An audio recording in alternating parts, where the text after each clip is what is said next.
Hi mga kapamilya, ako po si MJ Felipe and welcome to this special episode series of On Cue.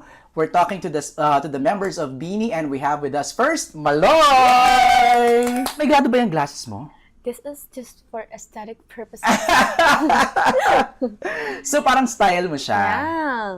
Yeah, trademark. Ano ba yung fashion sense ni Maloy? My fashion sense, actually, siguro sa tulong din po ni Ate Aika. Like, tinulungan niya ako na parang hanapin yung branding ko, yung kung ano yung fashion na bagay sa akin. So, more on coquette. Also, ngayon, mas nagme-mix na ako ng style. Siguro, blocket, the bloke outfit na parang jerseys tapos mixed with coquette. Or, I mix streetwear with coquette. Like, I tend to explore sa fashion. So, parang for me, I like dressing up. Kasi parang mas, I feel free ganun pag nag-dress up ako. Like, walang boundaries, walang no, ganun. Like, if feel ko itong fashion ko ngayong araw, like, yun yung gagawin ko. So, ang saya na nakakapag-explore ako kasi pumupunta ako sa iba't ibang lugar, tapos, okay, parang pwede to. Parang gano'n. Tapos, sobrang gustong-gusto kong nag-uukay. Nag-uukay ako bago mag-US. Oh, up to now? Yes po. Oh. Before I go here, nag-US, ay nag-ukay-ukay po ako. Okay. Sa Cubao. Okay. Shoutout Cubao, thank you so much. And Anonas, thank you so much. Dahil napakaganda ng mga ukayan nyo. Bakit si Maloy nag-ukay fashion pa rin? Let's promote sustainable fashion. Oh, sa bagay, di ba? Also, parang, I like unique pieces po. Okay. Kasi minsan yung mga parang vintage, gano'n. Diba? Tapos kakaiba yung parang, pag akala mo normal shirt, tapos biglang may lace sa baba. Di ba? Yung parang ang daming surprises na parang ang daming texture na hindi mo siya makikita sa mall or sa online. Right. So, I love ukay. I love ukay. I love it. Okay.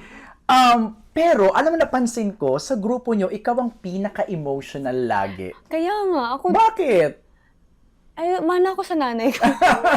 Awan ko, napaka-soft-hearted ko, Siguro kahit simpleng bagay lang, naiiyak ako. Kasi, ako lagi ko iniisip, kung ako yung nasa posisyon ng isang tao, ganun.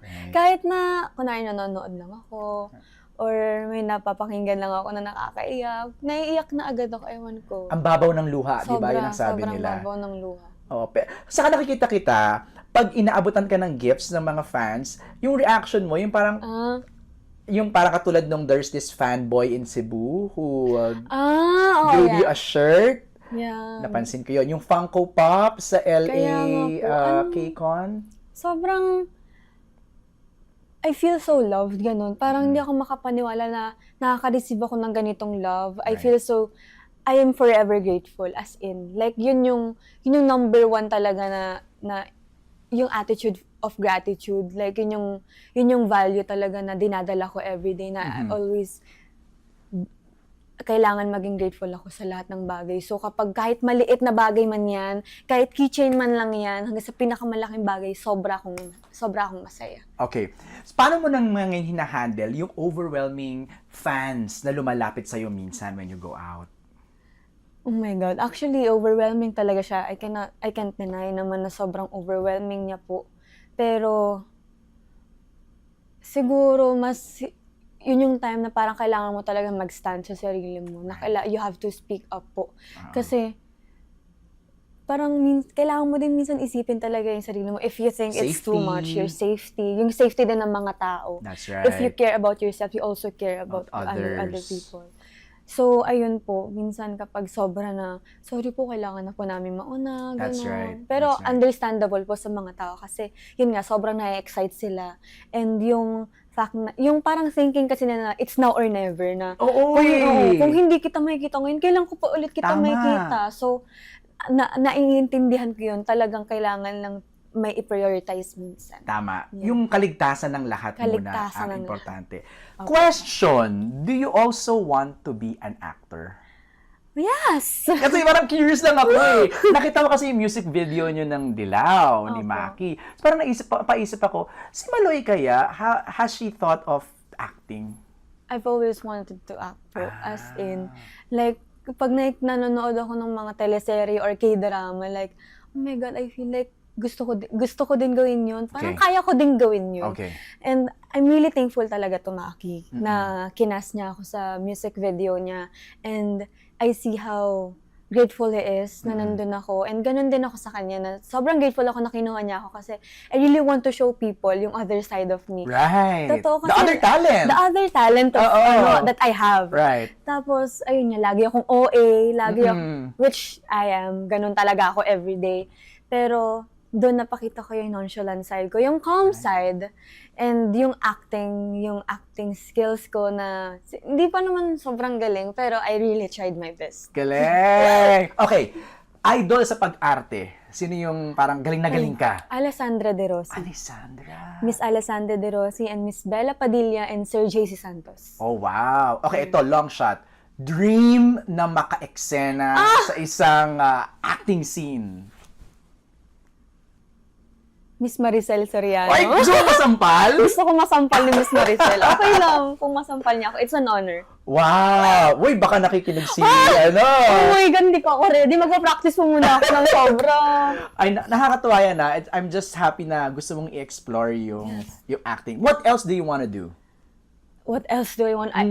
Actually, ako sobrang dami ko pong gustong gawin. For sure. Gusto ko pang, siguro, mas yung songwriting. Yeah. Yung songwriting ko, mas magtuunan ko pa po ng oras and time.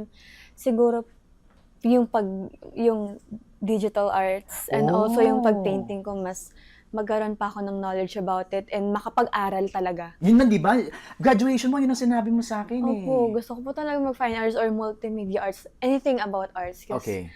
Opo, yung heart ko nandun eh. Like, feeling ko kapag hindi, wala dun yung path na tinitake ko, wala, I think I'm not me. Ganun. You're lost, parang gano'n, no?